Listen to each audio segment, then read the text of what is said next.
ತಮ್ಮೆಲ್ಲರಿಗೂ ಕೂಡ ಅಂಕಿಅಂಶಗಳು ಭಾಳ ಚೆನ್ನಾಗಿ ಗೊತ್ತಿದೆ. ಮೊನ್ನೆ ಬಜೆಟಿನ ಅಂಕಿಅಂಶಗಳು ಅವೆಲ್ಲ ಮತ್ತು ಪತ್ರಿಕಾ ರಂಗದಲ್ಲಿರೋ ಕಾರಣಕ್ಕೋಸ್ಕರ ಹಾಗಾಗಿ ನಾನು ಅಂಕಿಅಂಶಗಳ ವಿಚಾರದಲ್ಲಿ ನಾನು ಹೆಚ್ಚು ಹೇಳಲಿಕ್ಕೆ ಹೋಗದೆ, ಇದು ಸಮಾಜದ ಮೇಲೆ ಮತ್ತು ರಾಜ್ಯದ ಮೇಲೆ ಯಾವ ರೀತಿ ಪರಿವರ್ತನೆ ಬೀರುತ್ತೆ, ಅದೇ ರೀತಿ ಹೇಗೆ ಭವಿಷ್ಯದ ಕರ್ನಾಟಕವನ್ನು ಇದು ಸರ್ವನಾಶ ಮಾಡೋ ದಾಪಕಲ್ಲಿ ಹಾಕ್ತಾ ಇದೆ ಅನ್ನೋದ್ರ ಬಗ್ಗೆ ನಾನೊಂದಷ್ಟು ಉಲ್ಲೇಖ ಮಾಡಲಿಕ್ಕೆ ನಾನು ಪ್ರಯತ್ನ ಪಡ್ತೇನೆ ಬಂಧುಗಳೇ. ಮೊದಲನೇದು, ನಮ್ಮ ಆರ್ಥಿಕ ತಜ್ಞರು, ಸ್ವಯಂ ಘೋಷಿತ ಆರ್ಥಿಕ ತಜ್ಞರು ಸಿದ್ದರಾಮಯ್ಯನವರು ಭಾಳ ಹೆಮ್ಮೆಯಿಂದ ಹೇಳ್ಕೊಂತಾರೆ, ನಾನು 17ನೇ ಬಜೆಟನ್ನು ಮಂಡಿಸಿದ್ದೀನಿ, 17ನೇ ಬಜೆಟನ್ನು ಮಂಡಿಸಿದ್ದೀನಿ ಅಂತೇಳಿ. 17ನೇ ಬಜೆಟ್ ಅಂತ ಹೇಳಿದ್ರೆ ನಮಗೆಲ್ಲರೂ ಗೊತ್ತಿರೋ ರೀತಿ ಬಂಧುಗಳೇ, ಒಂದು 20 ವರ್ಷಕ್ಕೆ ಒಂದು ತಲೆಮಾರು ಅಂತ ನಾವು ಹೇಳ್ತೀವಿ. ಅಂದರೆ ಒಂದು ತಲೆಮಾರು ಪೂರ್ತಿ ಹಣಕಾಸಿನ ಏನು ಇದನ್ನು ಕೈಯಲ್ಲಿ ಇಟ್ಕೊಂಡಿರೋರು ಒಂದು ತಲೆಮಾರಿನ ನಂತರ ಪರಿಸ್ಥಿತಿ ಯಾವ ರೀತಿ ಇರಬೇಕಿತ್ತು. ಉದಾಹರಣೆಗೆ ಈಗ ನಮ್ಮ ತಂದೆಯವರು ಒಂದು ಅಂಗಡಿ ಇಟ್ಟಿದ್ದಾರೆ ಅಂತ ಇಟ್ಕೊಳ್ಳಿ, ಒಂದು 10,000 ಬಂಡವಾಳ ಹಾಕಿ 20 ವರ್ಷದ ಮುಂಚೆ ಒಂದು ಅಂಗಡಿ ಮಾಡಿದರೆ ಇವತ್ತು ಅಂಗಡಿ ಪರಿಸ್ಥಿತಿ ಏನಿದೆ. ಇವತ್ತು ಬಿಜಾಪುರದಲ್ಲಿ ಯಾವುದೇ ದೊಡ್ಡ ಅಂಗಡಿಗಳಿಗೆ ವ್ಯವಹಾರಸ್ಥರಿಗೆ ಹೋಗಿ ಕೇಳಿದ್ರೆ 15 ವರ್ಷಕ್ಕೆ ಸಣ್ಣದಾಗೆಲ್ಲೋ ಸಣ್ಣ ಗೂಡಂಗಡಿನೋ ಏನೋ ಇಟ್ಕೊಂಡು ಶುರು ಮಾಡಿದವರೇನೆ. ಆದರೆ 15-20 ವರ್ಷ ಎಫರ್ಟ್ ಹಾಕಿದ್ದಕ್ಕೆ ಇವತ್ತು ದೊಡ್ಡ ಮಟ್ಟದಲ್ಲಿ ಬೆಳೆದ್ಬಿಟ್ಟಿದ್ದಾರೆ. ಇದಕ್ಕೆ ವ್ಯವಹಾರಸ್ಥರು ಅಂತ ಹೇಳ್ತಾರೆ. 17 ವರ್ಷ, ಈಗ ನಮ್ಮಪ್ಪ 20 ವರ್ಷಕ್ಕೆ ಮುಂಚೆ ಅಂಗಡಿ ಕಿಟ್ಟು ಅದಕ್ಕೊಂದು 10,000 ಬಂಡವಾಳ ಹಾಕಿ 20 ವರ್ಷ ಅಂಗಡಿಲೆಲ್ಲ ಕೂತ್ಕೊಂಡು 20 ವರ್ಷ ಆದಮೇಲೆ ₹1 ಆಸ್ತಿ ಮಾಡಿದೆ, ಮಕ್ಕಳ ಭವಿಷ್ಯಕ್ಕೆ ಎಜುಕೇಷನು ಕೊಡಿಸ್ದಂಗೆ, ಮಕ್ಕಳಿಗೆ ಮನೆಯೂ ಸ್ವಂತ ಮಾಡಿದೆ, ಜೊತೆಗೆ ತಲೆ ಮೇಲೆ ಒಂದು 20 ಲಕ್ಷ ಸಾಲವೇನ ಒರೆಸಿದ್ರೆ, ಮಕ್ಕಳು ಮರಿಗೆಲ್ಲ ಸಾಲ ಒರೆಸಿದ್ರೆ ನಮ್ಮಪ್ಪನ ಯಾರಾದ್ರೂ ಆರ್ಥಿಕ ತಜ್ಞ ಅಂತಾರ ಅಥವಾ ವ್ಯವಹಾರಸ್ಥ ಅಂತಾರ? ಇದು ಸಿಂಪಲ್ ಆದ ವಿಶ್ಲೇಷಣೆ. 17 ವರ್ಷ ನೀವು ಬಜೆಟ್ ಮಂಡನೆ ಮಾಡಿದಿರಿ. 17 ವರ್ಷ ಬಜೆಟ್ ಮಂಡನೆ ಮಾಡಿದ್ಮೇಲೆ ರಾಜ್ಯದ ಪರಿಸ್ಥಿತಿ ಹೇಗಿರಬೇಕಿತ್ತು, ಇವತ್ತು ಯಾವ ರೀತಿ ಬಂದು ಕೂತಿದೆ. ನಾನು ಆರ್ಥಿಕ ತಜ್ಞ ಅನ್ನೋದಕ್ಕೆ ನಿಮಗೆ ಯೋಗ್ಯತೆ ಇದೆಯಾ ಅಂತಕ್ಕಂಥ ಪ್ರಶ್ನೆ ಜನಸಾಮಾನ್ಯರಲ್ಲಿ ಮೂಡೋದು ಸಹಜ. ಯಾಕೆ ಅಂತ ಹೇಳಿದ್ರೆ, ನಾವು ಬೇರೆ ರಾಜ್ಯಗಳ ಜೊತೆ ನಮ್ಮ ಕರ್ನಾಟಕವನ್ನು ಕಂಪೇರ್ ಮಾಡಲಿಕ್ಕಾಗಲ್ಲ. ನೀವು ಸ್ವಾತಂತ್ರ್ಯದಿಂದ ಹಿಡ್ಕೊಂಡು ಅದಕ್ಕೆ ಪೂರ್ವದಿಂದ ಹಿಡ್ಕೊಂಡು ಕೂಡ ಆರ್ಥಿಕವಾಗಿ ಭಾಳ ಸುಭಿಕ್ಷವಾಗಿರ್ತಕ್ಕಂತಹ ರಾಜ್ಯ ಕರ್ನಾಟಕ. ಆರ್ಥಿಕವಾಗಿ ಸುಭಿಕ್ಷವಾಗಿರ್ತಕ್ಕಂಥದ್ದು.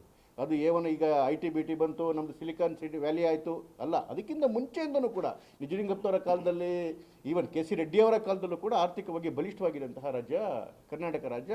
ಹಾಗಾಗಿ ಕರ್ನಾಟಕ ರಾಜ್ಯದಲ್ಲಿ ರಾಜಸ್ವದ ಕೊರತೆ ಅಥವಾ ಫಿಸ್ಕಲ್ ಡೆಫಿಸಿಟ್ ಅಂತಕ್ಕಂಥ ಪದವೇ ನಾವು ಕೇಳೋಕ್ಕೆ ಸಾಧ್ಯ ಇರ್ತಿರ್ಲಿಲ್ಲ.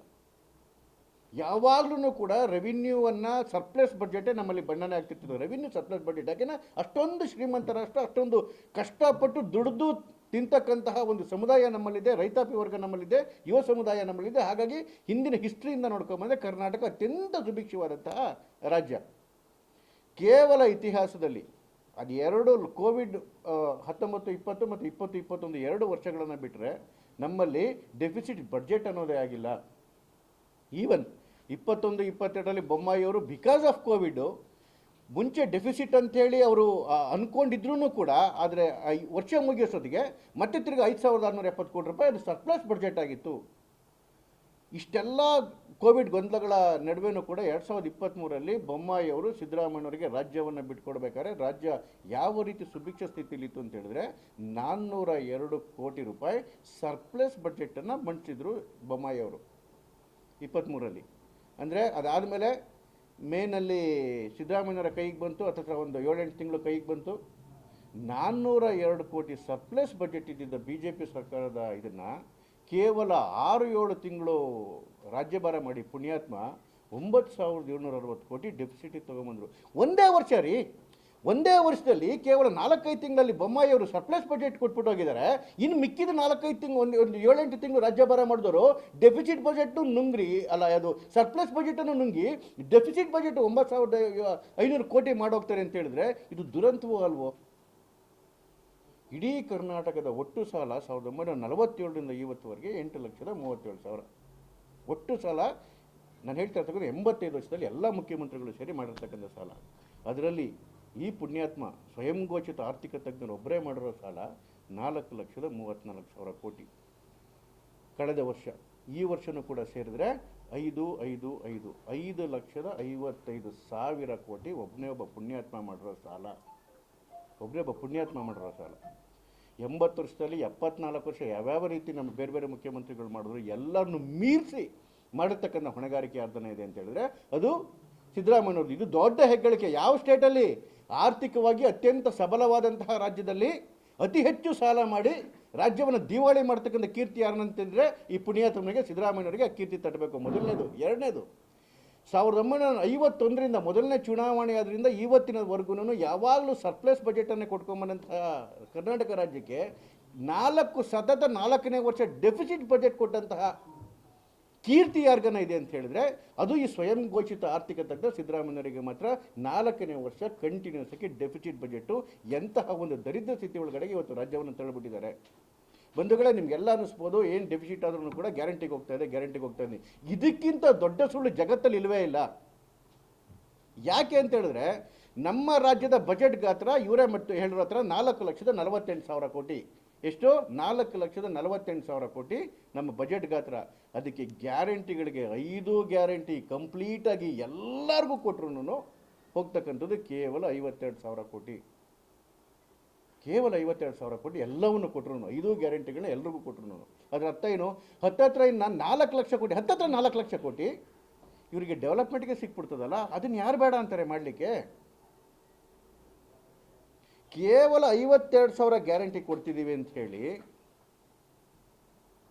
ಸುಮಾರು 17,000 ಕೋಟಿ ಪ್ರತಿ ವರ್ಷ ಆ SC/SPಗಳ ಮತ್ತು TSPಗಳ. SC/SP ಅಂತ ಹೇಳಿದ್ರೆ ಈ ದಲಿತರಿಗೋಸ್ಕರ ಅವರ ಕಲ್ಯಾಣಕ್ಕೋಸ್ಕರ ಇಟ್ಟಿರ್ತಕ್ಕಂತಹ ಸ್ಪೆಷಲ್ ಗ್ರ್ಯಾಂಟು ಹಣ, ಮತ್ತು ಏನು ನಾಯಕ ಸಮುದಾಯಗಳು ಅಥವಾ ಏನು ST ಸಮುದಾಯ ಇದೆ ಅದನ್ನು ಡೆವಲಪ್ ಮಾಡೋದಕ್ಕೋಸ್ಕರ ಆ ದಲಿತ ಸಮುದಾಯದ ಉದ್ಧಾರಕ್ಕೋಸ್ಕರ ಇಟ್ಟಿರ್ತಕ್ಕಂಥ ಹಣದಲ್ಲಿ 17,000 ಕೋಟಿ ತಿಂತಾರೆ ಎಕ್ಸ್ಟ್ರಾ.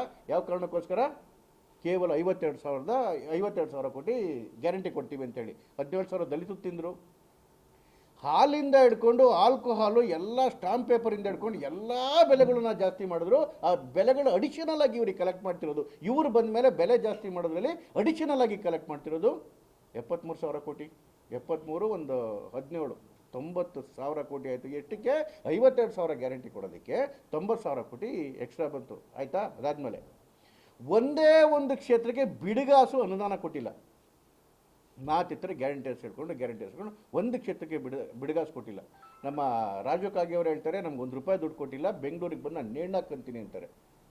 ಅಲ್ಲಿ ಮೊಣಕಾಲ್ಮೂರಿನ ಗೋಪಾಲಕೃಷ್ಣವ್ರು ಹೇಳ್ತಾರೆ ಚರಂಡಿಗೆ ಒಂದು ಇಡೀ ಮಣ್ಣು ಹಾಕೋಕ್ಕೂ ನಮ್ಗೆ ಯೋಗ್ಯತೆ ಇಲ್ಲ, ದುಡ್ಡಿಲ್ಲ ಅಂತೇಳಿ. ನಾನು BJP ಅವ್ರ ಬಗ್ಗೆ ದಳದವ್ರ ಬಗ್ಗೆ ಮಾತಾಡ್ತಿಲ್ಲ, ಅವರದ MLAಗಳು ಅವ್ರ ಮಂತ್ರಿಗಳೇ ಮಾತಾಡ್ತಿರ್ತದ್ದು. ದೇಶಪಾಂಡೆ ಅವ್ರು ಹೇಳ್ತಾರೆ ಯಾವುದಕ್ಕೂ ನಮ್ಮ ಹತ್ರ ದುಡ್ಡಿಲ್ಲ ರೀ ಅಂತ. ಈ ಪರಿಸ್ಥಿತಿಗೆ, ಈ ಭಿಕಾರಿ ಪರಿಸ್ಥಿತಿಗೆ ರಾಜ್ಯವನ್ನು ತಗೊಂಬಂದಿದ್ದು ಯಾಕೆ? ಕೇವಲ 52,000 ಕೋಟಿ ಕೊಡ್ತಿದ್ದೀವಿ ಅಂತೇಳಿ. ನಾನು ಆಗಲೇ ಹೇಳ್ದಂಗೆ 90,000 ಎಕ್ಸ್ಟ್ರಾ. ಅದ್ರ ಜೊತೆಗೆ ಈ ವರ್ಷ ಮತ್ತೆ 1,92,000 ಕೋಟಿ ದುಡ್ಡು. ಎಲ್ಲಿಗೆ ಹೋಗ್ತಾ ಇದ್ದೀರಿ ಸಿದ್ದರಾಮಯ್ಯನವರೇ? ಯಾರು ಲೂಟಿ ಮಾಡ್ತಾವ್ರಿ ಸಿದ್ದರಾಮಯ್ಯರೇ? ಪಾಪ ಆ ಬಡ ಜನತೆ ಗ್ಯಾರಂಟಿ ಕೊಡ್ತೀವಿ ಅಂತೇಳಿ ಕೊಡ್ತಿರೋದೇ 52,000 ಕೋಟಿ ರೀ. ಪೂರ್ತಿ ಕೊಟ್ಟರು ಅದರಲ್ಲಿ 2 ತಿಂಗಳು ಗೃಹಲಕ್ಷ್ಮಿಲಿ ನಾಮ ಹಾಕ್ತೀರಿ.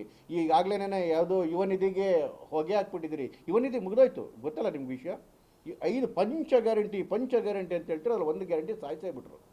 ಯುವ ನಿಧಿಗೆ ಅದೇನಾಗಿತ್ತು ಅಂತೇಳಿ ಯುವ ನಿಧಿನ ಘೋಷಣೆ ಮಾಡ್ಬೇಕಾದ್ರೆ ಆಗಲೇ 8 ತಿಂಗಳಾಗಿತ್ತು. ಸೊ 2 ವರ್ಷಕ್ಕಷ್ಟೇ ಘೋಷಣೆ ಮಾಡಿದ್ರು. ಈ ವರ್ಷದ ಮಾರ್ಚ್ 31ನೇ ತಾರೀಕು ಯುವ ನಿಧಿ ಕ್ಲೋಸ್ ಆಗುತ್ತೆ. ಸೊ ಮುಂದೆ ಅದು ಕಂಟಿನ್ಯೂ ಆಗಬೇಕು ಅಂತ ಹೇಳಿದ್ರೆ ಬಜೆಟಲ್ಲಿ ಅಲಾಟ್ ಮಾಡಬೇಕಾಯ್ತು. ಬಜೆಟಲ್ಲಿ ಅಲೋಕೇಶನ್ನೇ ಮಾಡಿಲ್ಲ. ಅಲ್ಲಿಗೆ ಅಫಿಷಿಯಲ್ ಆಗಿ ಯುವ ನಿಧಿ ಸತ್ತೋಯ್ತು ಒಂದು.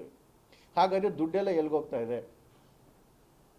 ಈ ಪಾರ್ಟಿ ಲೂಟಿ ಮಾಡಿ, ಈ ಪಾರ್ಟಿ ನೀವು ಸಾಲ ಮಾಡಿ, ಪ್ರತಿ ಮಗು ತಲೆ ಮೇಲೂ ಕೂಡ ಇವತ್ತು ನಿಮ್ಮ ಮನೇಲಿ ಹುಟ್ಟಿರ್ತಕ್ಕಂಥ ಒಂದು ಮಗು ತಲೆ ಮೇಲೆ 1,17,000 ರೂಪಾಯಿ ಸಾಲ ಹೊರಿಸಿದಿರಲ್ಲ. ನಾವೆಲ್ಲ ಲಕ್ಷಾಧೀಶ್ವರಗಳು, ನಾವು ಹೆಂಡತಿ ಮಕ್ಕಳು ಎಲ್ಲರೂ ಒಬ್ಬೊಬ್ಬರ ತಲೆ ಮೇಲೆ 1,17,000 ರೂಪಾಯಿ ಸಾಲ ಇಟ್ಕೊಂಡಿದೆ. ಸಾಲದಲ್ಲಿ ನಾವು ಲಕ್ಷಾಧೀಶ್ವರು.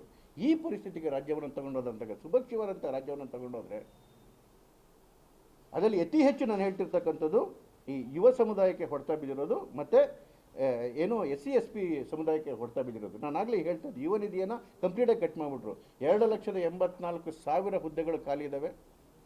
ಮೊನ್ನೆ ಡಿಸೆಂಬರಲ್ಲಿ ಯಾರು ಅಡಗೂರು ವಿಶ್ವನಾಥ್ ಅವರ ಪ್ರಶ್ನೆಗೆ ಅಫಿಷಿಯಲ್ ಆಗಿ on the floor of the house ಸಿದ್ದರಾಮಯ್ಯವ್ರು ಕೊಟ್ಟಂಥ ಉತ್ತರ 3 ವರ್ಷದಲ್ಲಿ ಅವರು ಬಂದ ಮೇಲೆ ಕೊಟ್ಟಿರ್ತಕ್ಕಂಥ ಸರ್ಕಾರಿ ಹುದ್ದೆಗಳು ಕೇವಲ 8,118 3 ವರ್ಷದಲ್ಲಿ. ಎಂಥ ಸುಳ್ಳುಗಾರ ಸಿದ್ದರಾಮಯ್ಯ ಅಂತ ಹೇಳಿದ್ರೆ ಇದೇ ಪದಗಳನ್ನು ನಾನು ಯೂಸ್ ಮಾಡೋಕ್ಕೆ ನನಗೆ ಯಾವುದೇ ಹೆಸಿಟೇಷನ್ ಇಲ್ಲ. ಎಂಥ ಸುಳ್ಳುಗಾರ ಅಂದರೆ ಈಗ ಘೋಷಣೆ ಮಾಡ್ತಾರೆ 56,690 ಜನನ ಹೊಸದಾಗಿ ನಾನು ನೇಮಕಾತಿ ಮಾಡ್ಕೊತೀವಿ ಅಂತ ಮೊನ್ನೆ ಘೋಷಣೆ ಮಾಡಿದ್ರಲ್ವ, ಸ್ಟ್ರೈಕ್ ಮಾಡಿದಾಗ. ಈಗ ನೆನ್ನೆ ಸಭೆನಲ್ಲಿ ಇದರಲ್ಲಿ ವಿಧಾನಸೌಧದಲ್ಲಿ ಹೇಳಿದ್ರು 56,000 ಹೊಸ ನೇಮಕಾತಿಗಳು ಮಾಡ್ಕೊತೀವಿ ಅಂತೇಳಿ. ನೀವು ಆ ಬಡ್ಜೆಟ್ ಪೇಪರ್ನ ತೆಗೆದು ನೋಡಿ. ನೀವು ಹೊಸ ನೇಮಕಾತಿ ಮಾಡೋದಕ್ಕೆ ನಿಮ್ಗೇನೋ ಉದ್ದೇಶ ಇದ್ದರೆ ಆ ಸ್ಯಾಲ್ರಿಗೆ ನೀವು ಫಂಡನ್ನು ಎತ್ತಿಡ್ಬೇಕು ತಾನೆ. ₹1 ದುಡ್ಡು ಎತ್ತಿತ್ತಿಲ್ಲ. ಏನು ಹಳೆಯ ಸ್ಯಾಲ್ರಿಗಳಿಗೇನಿದೆ ಅದಕ್ಕೇನಿದೆ ಅದು ಮಾತ್ರ ಎತ್ತಿಟ್ಟಿದ್ದಾರೆ ಬಿಟ್ಟರೆ ಹೊಸ ನೇಮಕಾತಿ ಪ್ರಕ್ರಿಯೆಗೆ ನೀವು ಕೊಡ್ತಕ್ಕಂಥ ಸಂಬಳಕ್ಕಾಗಲಿ ಅದಕ್ಕೆ ಅವರ ಸಲವತ್ತಿಗಾಗಲಿ ಒಂದೇ ಒಂದು ರೂಪಾಯಿ ದುಡ್ಡು ಇಟ್ಟಿರ್ತಿಲ್ಲ. ಅದರ ಅರ್ಥ ಇವರು ಮಾಡೋಕ್ಕೆ ಸಾಧ್ಯವೇ ಇಲ್ಲ. ಮಾಡಿದ್ರೆ ದುಡ್ಡೆಲ್ಲಿಂದ ಕೊಡ್ತಾರೆ ಅದನ್ನು. ಹಾಗಾಗಿ ಮತ್ತೆ ತಿರ್ಗಾ ಕಿವಿಗೆ ಹೂವನ್ನು ಇಡ್ತಾರೆ. ಈಗ ಮಕ್ಕಳು 22ನೇ ತಾರೀಕಿಂದ ಪಾದಯಾತ್ರೆ ಹೊರಟಿದ್ದಾರೆ, ಸರ್ಕಾರಿ ನೌಕರಿ ಕೊಡಿ ಅಂತೇಳಿ. ಆವಾಗ ಒಂದಷ್ಟು ಗೋಲಿಬಾರ್ ಆಗ್ತವೆ, ಒಂದಷ್ಟು ಆತ್ಮಹತ್ಯೆ ಮಾಡ್ಕೊಂತಾರೆ. ಬಿಟ್ಬಿಟ್ರೆ ಇವರ ಜೀವನದಲ್ಲಿ ಮತ್ತಿನ್ನೊಂದು ಒಂದು ಸರ್ಕಾರಿ ಹುದ್ದೆನೂ ಕೊಡಲ್ಲ. ಯಾಕೆ ಅಂತ ಹೇಳಿದ್ರೆ ಇರೋರಿಗೆ ಸಂಬಳ ಕೊಡೋಕ್ಕೆ ಯೋಗ್ಯತೆ ಇವ್ರಿಗೆ ಇಲ್ದಂಗೆ ಆಗೋಗಿದೆ. ಇದು ಪರಿಸ್ಥಿತಿ ನಿರ್ಮಾಣ ಆಗಿರ್ತಕ್ಕಂಥದ್ದು. ಬಜೆಟ್ ಗಾತ್ರವನ್ನು ತಗೊಂಡೋದ್ರೆ ಆಗಲೇ ನಾನು ಈಗ ಅಂಕಿಅಂಶದ ಬಗ್ಗೆ ಹೋಗೋಕ್ಕೆ ಹೋಗಲ್ಲ. ಅದಾದಮೇಲೆ ನೀವು ವಲಯವಾರು ಖರ್ಚು ನೋಡಿ. ಒಂದು ರಾಜ್ಯದ ಬಜೆಟ್ ಗಾತ್ರ ಜಾಸ್ತಿ ಆಗ್ತಾ ಇದೆ ಅಂದಮೇಲೆ ಆ ಡಿಪಾರ್ಟ್ಮೆಂಟ್ಗಳಿಗೂ ಜಾಸ್ತಿ ಆಗ್ತಾ ಹೋಗಬೇಕು. ಇದು ಈ ಸರಿ ಏನು ಆಹಾರ ಸರಬರಾಜು ಖಾತೆಗೆ ಕಳೆದ ವರ್ಷಕ್ಕಿಂತ ಕಡಿಮೆ ಮಾಡಿದ್ದಾರೆ. RDPRಗೆ ಗ್ರಾಮೀಣಾಭಿವೃದ್ಧಿಗೆ ಕಳೆದ ವರ್ಷಕ್ಕಿಂತ 118 ಕೋಟಿ ಕಡಿಮೆ ಮಾಡಿದ್ದಾರೆ. ಮಹಿಳಾ ಮತ್ತು ಕಲ್ಯಾಣ ಇಲಾಖೆಗೆ ಹೋದ ವರ್ಷಕ್ಕಿಂತ ಕಡಿಮೆ ಮಾಡಿದ್ದಾರೆ. ನಮ್ಮಲ್ಲಿ ಅತಿ ಹೆಚ್ಚು ಹೋಗ್ತಾ ಇರ್ತಕ್ಕಂಥದ್ದು ಎಜುಕೇಷನ್ ಡಿಪಾರ್ಟ್ಮೆಂಟ್ಗೆ 43,000 ಕೋಟಿ. ಅದಕ್ಕಿಂತ 13,000 ಕೋಟಿ ಬರೀ ಸಾಲಕ್ಕೆ ಬಡ್ಡಿಗೆ ಹೋಗ್ತಾ ಇದೆ. 56,000 ಕೋಟಿ. ಯಾರು ಮಾಡಿರೋ ಸಾಲ? ಈ ಪುಣ್ಯಾತ್ಮ ಮಾಡಿರೋ ಸಾಲಕ್ಕೆ. ಹಾಗಾಗಿ ನಾನು ಹೇಳಿದ್ನಲ್ಲ, ಯಾಕೆ ಈ ಮಟ್ಟಿಗೆ 2013ರಿಂದ 2018ವರೆಗೆ ಈ ಮಟ್ಟಕ್ಕೆ ಸಿದ್ದರಾಮಯ್ಯನವ್ರು ಇರಲಿಲ್ಲ ರೀ. ಒಂದಷ್ಟು ಹೋಲ್ಡ್ ಇತ್ತು.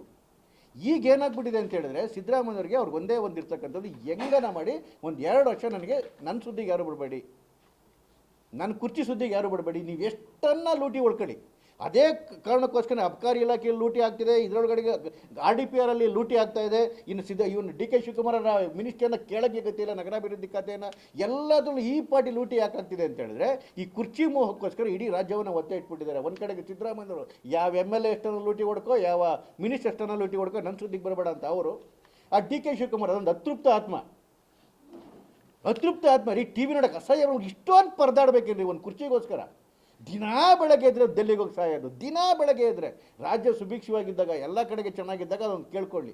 ಅದು ಬಿಟ್ಬಿಟ್ಟು ಅದು ಬೇರೆ ದುರಾಂಕಾರದ ಮಾತು. ನಾವು ಡೆಲ್ಲಿಗೆ ಬರೋದು ರಾಜಕಾರಣ ಮಾಡೋಕ್ರಿ, ಕೇಂದ್ರ ಸರ್ಕಾರನ ಫಂಡ್ ಕೇಳೋದಕ್ಕಲ್ಲ, ಅಥವಾ ರಾಜ್ಯ ಸರ್ಕಾರಕ್ಕೆ ಏನಾದರೂ ಒಳ್ಳೇದಾಗಬೇಕಲ್ಲ, ರಾಜಕಾರಣ ಮಾಡೋಕ್ಕೆ ಈ ಪುಣ್ಯಾತ್ಮ ಕಳೆದ ಡಿಸೆಂಬರ್ 3ನೇ ತಾರೀಕಿಂದ ಇಲ್ಲಿವರೆಗೂ ಸುಮಾರು 73 ಬಾರಿ ಡೆಲ್ಲಿಗೆ ಹೋಗಿ ಬಂದವ್ರೆ. ಯಾವ ಕಾರಣಕ್ಕೋಸ್ಕರ? ರಾಜಕಾರಣ ಮಾಡೋದಕ್ಕೆ. ಇವರ ಈ ಏನು ಕೆಲವು ಭಾಷೆಗಳನ್ನ ಮಾತಾಡ್ತಾರೆ, ಅದನ್ನು ತೀರಿಸ್ಕೊಳ್ಳೋದಕ್ಕೆ ಇವತ್ತು ಕರ್ನಾಟಕ ರಾಜ್ಯವನ್ನು ಈ ಮಟ್ಟಿಗೆ ತಂದಿಟ್ಟಿರ್ತಕ್ಕಂಥದ್ದು ಇದು ನಿಜವಾಗ್ಲೂ ಖಂಡನೀಯ. ಹಾಗಾಗಿ ತಮ್ಮ ಮಾಧ್ಯಮದ ಮುಖಾಂತರವೂ ಕೂಡ ನಾನು ಜನತೆಗೆ ಇನ್ನು 2 ವರ್ಷ ಏನೂ ಮಾಡೋಕ್ಕಾಗಲ್ಲ. ಈ ಸರ್ಕಾರ ತೊಲಗಲೇ ಇಲ್ಲ ಅಂದರೆ ಮಾತ್ರ ಆ ಜನಗಳಿಗೆ ಇರ್ತಕ್ಕಂತಹ ಏನು ನರಕ ಅದು ತಪ್ಪೋಕ್ಕೆ ಸಾಧ್ಯವೇ ಇಲ್ಲ. ಗೃಹಲಕ್ಷ್ಮಿ 2 ತಿಂಗಳು 5,000 ಕೋಟಿ ಎಲ್ಲೋಯ್ತು? ನೀವು ಪತ್ರಕರ್ತರ ಪ್ರಶ್ನೆ ಕೇಳಿದ್ರಿ, BJP ಅವ್ರ ಪ್ರಶ್ನೆ ಕೇಳಿದ್ರು, ದಳದವ್ರ ಪ್ರಶ್ನೆ ಕೇಳಿದ್ರು, ಜನಸಾಮಾನ್ಯರ ಪ್ರಶ್ನೆ ಕೇಳಿದ್ರು. ಇಲ್ಲಿವರೆಗೂ ಆ ತಾಯಿ ಬರೀ ಲೆಕ್ಕಪಕ್ಕ ಲೆಕ್ಕೊಂಡು 28, 22, ತೊದಲ್ಕೊಂಡು ಹೋಗುತ್ತೆ ಬಿಟ್ಬಿಟ್ರೆ ಇಲ್ಲಿವರೆಗೂ 5,000 ಕೋಟಿ ಎಲ್ಲೋಯ್ತು ಗೊತ್ತೇ ಇಲ್ಲ. ಅದಾದಮೇಲೆ ಅಫಿಷಿಯಲ್ ಆಗಿ ಅವ್ರಿಗೆ ಮುನಿಯಪ್ಪನವ್ರು ಅನೌನ್ಸ್ ಮಾಡ್ತಾರೆ, ಇಲ್ಲ 2 ತಿಂಗಳದಲ್ಲ ನಮ್ಮಲ್ಲಿ ಅಕ್ಕಿದು ಮೋಸ ಆಗಿರೋದು, 1 ತಿಂಗಳದ್ದು ಮಾತ್ರ ಅಂತಾರೆ. ಅದು ತಿರ್ಗಾ ಸುಮಾರು 625 ಕೋಟಿ ಎಲ್ಲೋಯ್ತು ಗೊತ್ತೇ ಇಲ್ಲ. ಇದು ಅಫಿಷಿಯಲ್ ಆಗಿ ಆಗಿರೋ ಲೂಟಿಗಳು, ಅವ್ರಿಗೆ ಗೊತ್ತಿಲ್ಲ ಅಂತ ಅವ್ರು ಹೇಳೋದು. ಇವತ್ತು ಬಂಧುಗಳ ಇಡೀ ರಾಜ್ಯ ಏನಾದರೂ ನಡೀತಾ ಇದೆ ಅಂತ ಹೇಳಿದ್ರೆ ಕೇವಲ ಕೇಂದ್ರ ಸರ್ಕಾರದ ಹಣದಿಂದ ಮಾತ್ರ ನಡೀತಾ ಇರೋದು. ಕೇವಲ ಕೇಂದ್ರ ಸರ್ಕಾರ. ಅಕ್ಕಿ ಭಾಗ್ಯ ತಗೊಳ್ಳಿ, ಬರ್ತಿರೋದು ಕೇವಲ ಮೋದಿಯವರ 5 kg ಅಕ್ಕಿನೇ. ಇವ್ರ ಯೋಗ್ಯತೆಗೆ 6ನೇ kg ಯಾವತ್ತು ಕೊಟ್ಟವ್ರೆ? 2 ತಿಂಗಳು ದುಡ್ಡು ಕೊಡ್ತೀನಿ ಅಂತ ಹೇಳಿದ್ರು, ಅದರಲ್ಲೂ ನಾಮ ಹಾಕಿದ್ರು. ಇವಾಗೇನು ಇಂದಿರಾ ಕ್ಯಾಂಟೀನಿಗೆ ಇಂದಿರಾ ಕಿಟ್ ಏನೋ ಮಾಡ್ತೀನಿ ಅಂತಾರೆ, ಅದು ಏನು ಮಾಡ್ತಾರೆ, ಯಾವತ್ತು ಮಾಡ್ತಾರೆ ಇಲ್ಲಿವರೆಗೂ ಗೊತ್ತಿಲ್ಲ. ಸೊ ಇಡೀ ಅಕ್ಕಿ ಭಾಗ್ಯ ನಡೀತಿರೋದು ಕೇಂದ್ರ ಸರ್ಕಾರದ ದುಡ್ಡಿಂದ, ಮೆಟ್ರೋ ಪ್ರಾಜೆಕ್ಟ್ ನಡೀತಿರೋದು ಕೇಂದ್ರ ಸರ್ಕಾರದಿಂದ, ರಸ್ತೆಗಳು ನಡೀತಿರೋದು ಕೇಂದ್ರ ಸರ್ಕಾರದಿಂದ, ರೈಲ್ವೆ ಪ್ರಾಜೆಕ್ಟ್ಗಳು ನಡೀತಿರೋದು ಕೇಂದ್ರ ಸರ್ಕಾರದಿಂದ, ಜಲಜೀವನ ಅಭಿವೃದ್ಧಿ ನಿಗಮ ನಡೀತಿರೋದು ಕೇಂದ್ರ ಸರ್ಕಾರದಿಂದ. ಎಲ್ಲ ಪ್ರಾಜೆಕ್ಟ್ಗಳು ಕೇಂದ್ರ ಸರ್ಕಾರದ ಗ್ರ್ಯಾಂಟಿಂದ ನಡೀತಾ ಬಿಟ್ರೆ ಇವ್ರ ಯೋಗ್ಯತೆಗೆ 40% ಕೊಡಬೇಕು ಅಂತೇಳಿ ಇದ್ರದ್ದು ಯಾವುದು VBG ರಾಮ್ಜಿ ಸ್ಕೀಮ್ಗೆನೇ ಅಡ್ಡಗಾಲ ಹಾಕ್ಬಿಟ್ಟವ್ರಲ್ರಿ. ಇವ್ರಿಗೆ ಆ ಸ್ಕೀಮಿನ ಬಗ್ಗೆ ಎಲ್ಲ ಪ್ರಾಬ್ಲಮ್ಮು. ನರೇಗಾ ಇದ್ದಾಗ ಇವ್ರು ಹೆಂಗೆ ಬೇಕಾದ್ರೂ ಲೂಟಿ ಹೊಡೆದು ಬಿಡ್ಬೋದಾಗಿತ್ತು. ಲೆಕ್ಕಿರಲಿಲ್ಲ, ಪತ್ರ ಇರಲಿಲ್ಲ. ಅಲ್ಲೇ ಹೋಗಿ ಗುಂಡಿ ತೆಗಿ, ಅಲ್ಲೇ ಹೋಗಿ ಗುಂಡಿ ಮುಚ್ಚು, JCB ತಗೊಂಡು ಗುಂಡಿ ಎತ್ತು, ಅದಕ್ಕೆ ಬಿಲ್ ಮಾಡ್ಕೊಂಡು ಹೋಗು, ಚೆನ್ನಾಗಿ ಲೂಟಿ ಹೊಡೆದು ಬಿಡ್ಬೋದಾಗಿತ್ತು. ಇದನ್ನು ಯಾವಾಗ ಸುಮಾರು 10-15 ವರ್ಷದ ಪದೇ CAG ಹೇಳ್ಕೊಂಡೋಯ್ತು, ಈ ರೀತಿ ವಿಪರೀತ ಲೂಟಿ ಆಗ್ತಾ ಇದೆ. ಮತ್ತು 5.5 ಲಕ್ಷ ಕೋಟಿದು ಇಲ್ಲಿವರೆಗೂ ನರೇಗಾದಲ್ಲಿ ಕೆಲಸ ಆಗಿರೋದು. ಒಂದೇ ಒಂದು ಏನು ಪರ್ಮನೆಂಟ್ ಪ್ರಾಜೆಕ್ಟ್ ಆಗಿದೆಯಾ? ಒಂದು ಅಣೆಕಟ್ಟು ಆಗಿದೆಯಾ?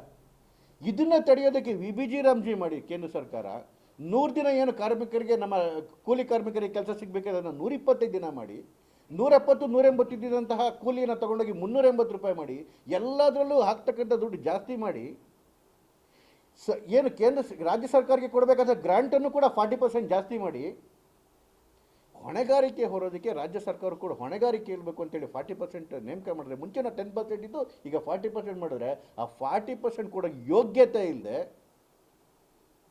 ಯಾಕೆಂದ್ರೆ ದಿವಾಳಿ ಇದ್ರೋ ಸರ್ಕಾರಕ್ಕೆ 40% ಕೂಡ ಯೋಗ್ಯತೆ ಇಲ್ಲದೆ ಆ ಜನಸಾಮಾನ್ಯರ ಬದುಕು ಕಟ್ಕೊಳ್ತಿದ್ದಂತಹ ಕೂಲಿ ಕಾರ್ಮಿಕರು, ರೈತಾಪಿಗಳು ಬದುಕು ಕಟ್ಕೊಳ್ತಿದ್ದಂತಹ VBG ರಾಮ್ಜಿ ಇದಕ್ಕೆ ಈ ಬಾರಿ ಹಣವನ್ನೇ ಇಟ್ಟಿಲ್ಲ, ಅದ್ರ ಬಗ್ಗೆ ಪ್ರಸ್ತಾಪನೆ ಮಾಡಿಲ್ಲ. ಅಲ್ಪಸಂಖ್ಯಾತ ಶಿಕ್ಷಣ ಕ್ಷೇತ್ರಗಳಿಗೆ 1,000 ಕೋಟಿ ಕೊಡ್ತಾರೆ ಇವರೇ. ಅಲ್ಪಸಂಖ್ಯಾತ ಶಿಕ್ಷಣ ಕ್ಷೇತ್ರಕ್ಕೆ ಇಡೀ ಬಡ್ಜೆಟ್ ನೋಡಿದ್ರೆ ಯಾರಿಗಾದ್ರೂ 1 ಪೈಸೆ ಲಾಭ ಆಗಿದೆ ಅಂತ ಹೇಳಿದ್ರೆ ಅದು ಇವರ ಅತ್ಯಾಪ್ತ ಬ್ರದರ್ಸ್ಗಳಿಗೆ, ಅಲ್ಪಸಂಖ್ಯಾತರಿಗೆ ಬಿಟ್ಟರೆ ದೀನ ದಲಿತರಿಗೆ ನೋಡಿ 11 ನಿಗಮಗಳು, ಯಾವುದು ಹಿಂದುಳಿದ ನಿಗಮಗಳು, ಅದ್ರ ಜೊತೆಗೆ SC/ST ನಿಗಮಗಳು, ಇಷ್ಟು ನಿಗಮಗಳು ಸೇರಿಸಿ 532 ಕೋಟಿ ಕೊಟ್ಟಿದ್ದಾರೆ. ಇಷ್ಟು ನಿಗಮಗಳು ಸೇರಿಸಿ ಕೇವಲ ಅಲ್ಪಸಂಖ್ಯಾತರ ಶಾಲೆಗಳ ಅಭಿವೃದ್ಧಿಗೆ, ಉನ್ನತೀಕರಣಕ್ಕೆ 1,000 ಕೋಟಿ. ಎಂತಹ ಪದಗಳು ಬಂದ್ಬಿಡುತ್ತೇವ್ರೆ ಮಾತಾಡ್ಬೇಕಾದ್ರೆ, ತಡ್ಕೊಳಕ್ಕಾಗಲ್ಲ ನಾವು. ಮನೆಹಾಳ ಸರ್ಕಾರ ಅಂತ ಯಾಕೆ ಅನ್ಬೇಕು ಅನ್ಸುತ್ತಿದ್ರೆ, ಒಂದು ಕಾಲೇಜಲ್ಲಿ ಇಬ್ಬರು ಸ್ಟೂಡೆಂಟ್ಗಳು ಪಕ್ಕ ಕೂತಿರ್ತಾರೆ. ಒಬ್ಬ ದಲಿತ ಹುಡುಗ ಕೂತಿರ್ತಾನೆ, ಅವ್ನ ಪಕ್ಕದಲ್ಲ ಅಲ್ಪಸಂಖ್ಯಾತ ಹುಡುಗ ಕೂತಿರ್ತಾನೆ. ಅವನ ಅಲ್ಪಸಂಖ್ಯಾತನ ಕಾರಣಕ್ಕೋಸ್ಕರ 50,000 ರೂಪಾಯಿ ಲ್ಯಾಪ್ಟಾಪ್ ಘೋಷಣೆ ಮಾಡಿದ್ದಾರೆ ಇದರೊಳಗಡೆಗೆ ಬಜೆಟಲ್ಲಿ. ಅಲ್ಪಸಂಖ್ಯಾತ ಒಂದೇ ಕಾರಣಕ್ಕೆ ಲ್ಯಾಪ್ಟಾಪು. ಪಕ್ಕದಲ್ಲಿ ದಲಿತ ಹುಡುಗ ಕೂತಿದ್ದಾನೆ, ಅವನಿಗೇನೂ ಇಲ್ಲ.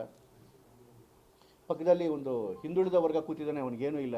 ಯಾವುದೋ ಒಂದು ಹಾಲು ಮತದ ಹುಡುಗ ಕೂತಿರ್ತಾರೆ, ಏನೂ ಇಲ್ಲ. ಈ ರೀತಿ ತಾರತಮ್ಯ ಮಾಡ್ಬೇಕೇನ್ರಿ? ಆ ಹಜ್ಗೂ ಸರ್ಕಾರಕ್ಕೂ ಸಂಬಂಧ ಏನ್ರಿ? ಹಜ್ ಅದು ಮುಸಲ್ಮಾನದಲ್ಲ, ಅದು ಪ್ರೈವೇಟು. ಅದರೊಳಗಡೆಗೆ PPP ಮಾಡಲಲ್ಲಿ ಇವರು ಕಮರ್ಷಿಯಲ್ ಕಾಂಪ್ಲೆಕ್ಸ್ ಕಟ್ತಾರಂತೆ. ದುಡ್ಡು ಎಲ್ಲಿಗೋಗುತ್ತೆ? ಮತ್ತು ಹಜ್ಗೋಗುತ್ತೆ. ಅದಾದಮೇಲೆ ನೀವು ಅಲ್ಲಿ ಟ್ರೈನಿಂಗ್ ಸೆಂಟರ್ಗಳು ಮಾಡ್ತಾರಂತೆ. ಹಜ್ ಭವನದಲ್ಲಿ ಮಾಡೋ ಟ್ರೈನಿಂಗ್ ಸೆಂಟರ್ಗೆ ನಮ್ಮ ಸಮುದಾಯದವರು ಎಲ್ಲರೂ ಹೋಗ್ಬೇಕಂತೆ. ವಾಪಸ್ ಬರ್ತಾರೆ ಹೆಣ್ಮಕ್ಳು ಅಲ್ಗೋದವರು. ಯಾಕೆ? ಸರ್ಕಾರಿ ಜಾಗಗಳಿಲ್ವ ಇವ್ರ ಯೋಗ್ಯತೆಗೆ? ಸರ್ಕಾರಿ ಜಾಗದಲ್ಲಿ ಸರ್ಕಾರಿ ಟ್ರೈನಿಂಗ್ ಸೆಂಟರ್ಗಳು ಮಾಡಬೇಕಾ? ಹಜ್ ಭವನದೊಳಗಡೆಗೆ ಟ್ರೈನಿಂಗ್ ಸೆಂಟರ್ ಮಾಡಬೇಕಾ? ಹಜ್ ಜಾಗದಲ್ಲಿ ಟ್ರೈನಿಂಗ್ ಸೆಂಟರ್ ಮಾಡಬೇಕಾ? ಎಲ್ಲಿಗೆ ತಗೊಂಡೋಗ್ತಾ ಇದ್ದಾರೆ ಇವರು ಇದನ್ನು? ಆವತ್ತು ಅದೇ ಮಾಡಿದ್ರು. ಹಿಂದಿನ ಸರ್ಕಾರದಲ್ಲಿ 13 ರಿಂದ 18 ಇದ್ದಾಗ ಶಾದಿ ಭಾಗ್ಯ ಅಂತ ಮಾಡಿದ್ರು. ಏನು ಆ ಭಾಗ್ಯ ಆ ಹೆಣ್ಮಕ್ಳು ಮಾತ್ರನೇ ಬಡವ್ರ ಹೆಣ್ಮಕ್ಳ? ಈ ದಲಿತರಲ್ಲಿ ಬಡವ್ರ ಹೆಣ್ಮಕ್ಳು ಇರಲಿಲ್ವಾ? ಅವರಿಗೆ ಮದುವೆ ಭಾಗ್ಯ ಇರಲಿಲ್ವಾ? ಎಷ್ಟು ದಿನದ ಧರ್ಮಗಳು ನೋಡಿತೀರಿ, ಎಷ್ಟು ದಿನದ ಜಾತಿಗಳು ನೋಡಿತೀರಿ ಸಿದ್ದರಾಮಯ್ಯನವರೇ? ಇದನ್ನೇ ಮಾಡ್ಕೊಂಬಂದ್ಬಿಟ್ರಲ್ಲ. 1,000 ಕೋಟಿ ಒಂದು ಸಮುದಾಯದ ಅಭಿವೃದ್ಧಿ ಕೊಡೋಕ್ಕಾಗೋದು. ಇಡೀ SC/ST ಹಿಂದುಳಿದ ಎಲ್ಲ ವರ್ಗಗಳನ್ನು ಸೇರಿಸಿ 532 ಕೋಟಿ ಕೊಡ್ತೀರಿ ಅಂತ ಹೇಳಿದ್ರೆ ಎಲ್ಲಿಗೆ ತೊಗೊಂಡೋಗ್ತಿರ್ತೀರಿ ನೀವು ಈ ರಾಜ್ಯವನ್ನು? ಯಾವುದಕ್ಕೂ ನಮ್ಮ ಹತ್ರ ಈಗ ಹಣ ಇಲ್ದಿರ್ತಕ್ಕಂಥ ಪರಿಸ್ಥಿತಿ ನಿರ್ಮಾಣ ಆಗೋಗಿದೆ. ಒಂದು ಅತಿವೃಷ್ಟಿ ಅನಾವೃಷ್ಟಿ ಬಂದ್ಬಿಟ್ರೆ ಈ ಸರಿ SDRP ಅಂತ ಹೇಳಿದ್ರೆ ಸ್ಟೇಟ್